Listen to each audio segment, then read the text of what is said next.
no warning signs that I'm aware of. And it was a revelation that the White House had no intention of making public. President Bush was told in August that Osama bin Laden might be planning an attack involving the hijacking. Could have predicted. Nobody in our government, at least. August 6th, PDD. I believe the title was Bin Laden Determined to Attack Inside the United States.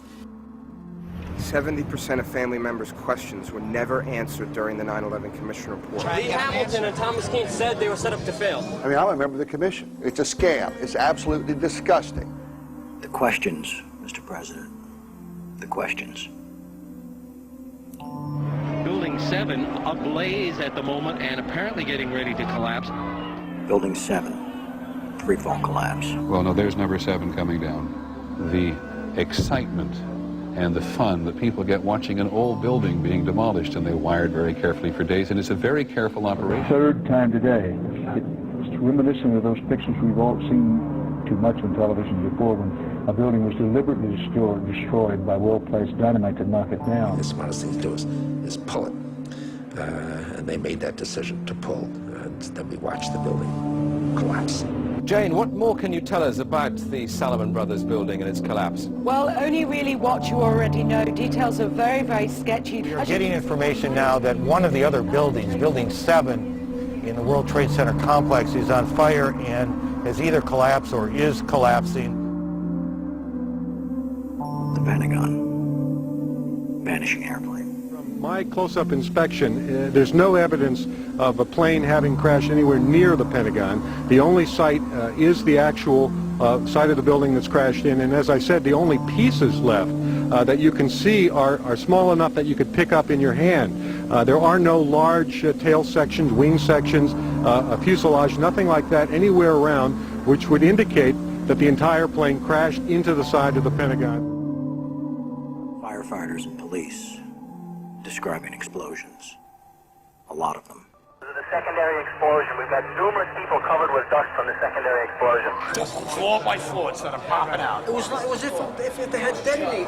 Yeah, detonated. If they were planned to take down a building. Boom, boom, boom, boom, boom, boom, boom. Looks sort of like the building just demolished. Even if there was no secondary explosives in the building. Kind of like gunfire. You know, bang, bang, bang, bang, bang. And then all of a sudden, 3 big explosions. Do you know if it was an explosion or if it was a building collapse? To me, it sounded like an explosion. Chief Albert Turry told me that he tried to get his men out as quickly as he could, but he said that there was another explosion which took place, and then an hour after there was another explosion in one of the towers here. Sibel Edmonds, FBI translator, breaking her gag order.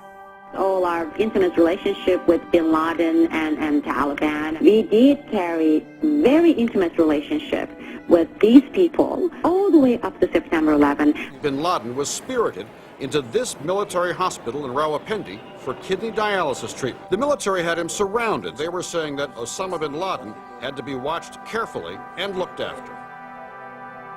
NORAD standing down. Where were the planes? On now to one of the eeriest moments amid the carnage of 9/11. A mysterious plane was seen flying right over the president's residence. The E-4Bs over New York and Washington, otherwise known as the Doomsday Planes. It has never been officially explained. Cell phones working at impossible altitudes. Solicitor General Ted Olson receiving phone calls that the FBI says were never made. What happened during that call? This is the only information we have on these terrorists. She was able to call him twice. How she could pull that off, we don't know, but she did. These are the questions, Mr. President. These are the questions. They go on and on. Good afternoon, Mr. President. I come to you today representing the families of the victims of September 11th, as well as millions of my fellow Americans. Hopefully by now you've had a chance to read my letter to you, 20 Minutes with the President, and if not, at least had its contents brought to your attention. We have questions, Mr. President. Lots of questions. A lot of them are detailed in my letter, but trust me, there are hundreds more questions. As my letter chronicles, sir, The 9/11 Commission itself says they were lied to, deceived, and essentially prevented from carrying out a real investigation. The people of the United States and the world demand the truth, sir. We have to continuously ask questions. That's what a patriot does. That's what a true American does. We ask questions. You, sir, have the power as well as the responsibility to initiate a truly independent congressional investigation into the events of 9/11 as well as its aftermath. We want our country back, Mr. President.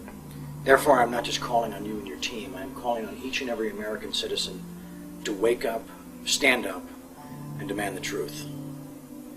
We're counting on you, Mr. President. Be on the right side of history.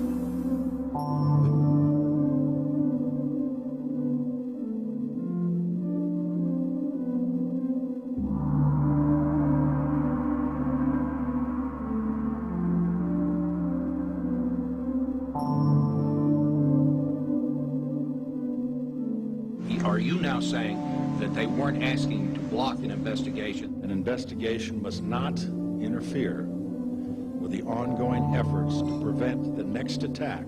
Senator Tom Daschle said last week that you called him several times and urged him not to investigate the events of September 11th. Tom's wrong. He has, I think, in this case, let's say a misinterpretation.